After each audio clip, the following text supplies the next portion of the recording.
महाराष्ट्र जनसुरक्षा विधेयक 2024 हा 10 जुलै 2025 रोजी महाराष्ट्राच्या विधिमंडळात बहुमताने मंजूर करण्यात आला।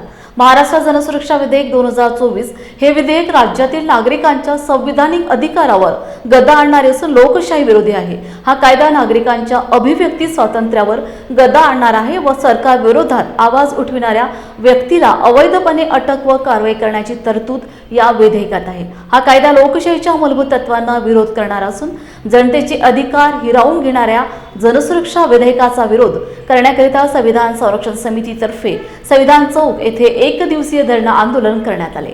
राज्य सरकारने त्वरित हे विधेयक रद्द करावे, अन्यथा या विधेयकाविरोधात चक्काजाम करण्यात येईल असा इशारा आंदोलकांतर्फे देण्यात आला आहे।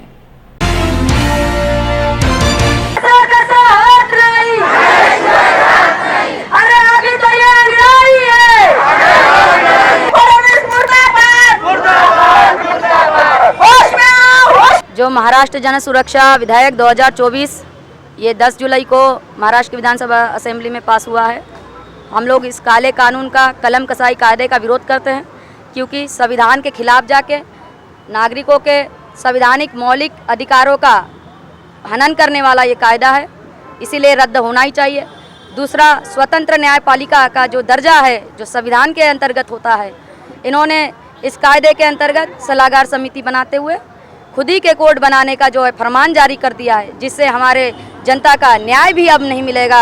ये यहाँ से हम लोगों को मिल रही है। इसीलिए ये महाराष्ट्र जन सुरक्षा कायदा ये कलम कसाई कायदा है और हम इसको किसी भी हालत में हमारे महाराष्ट्र में लागू नहीं होने देंगे। अभी ये तो केवल सांकेतिक धरना था। अगर इससे भी मुख्यमंत्री फडणवीस जी की आंखें और उनके सरकार की आंखें नहीं खुली तो आने वाले दिन में रास्तों पे उनको चलने नहीं दिया जाएगा। ये मैं यहाँ से दावा कर रही हूँ।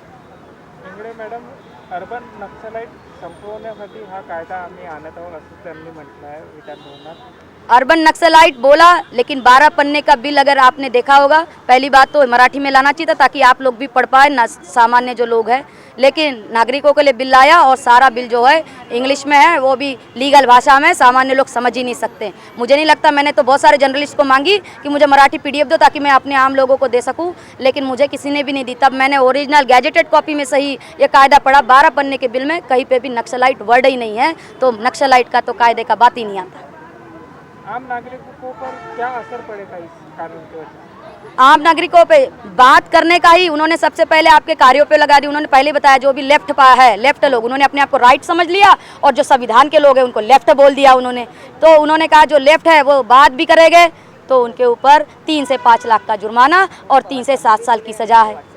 तो बताइए, केवल एक शब्द बोलने पे, स्टेटमेंट नहीं, वाक्य नहीं, केवल शब्द बोलने पे ही वो लोग हमको गुनाह कर दिया। दूसरे बाद चिन्ह और खून के ऊपर भी उन्होंने केवल शब्द नहीं रोके, उन्होंने चिन्ह और खून बाय साइन भी अगर आप उनका विरोध करते हैं तो आपके ऊपर ये धाराएं लगाने की बात कही है। उसके बाद में विजिबल ऐसा आपका कोई भी दृश्य है ना, गलती से अगर हमने काला कपड़ा पहन गया और यहाँ फडणवीस जी आके खड़े हो गए तो बोलेंगे बहन जी मेरा विरोध कर रही है, ले इनको पकड़ो और डालो।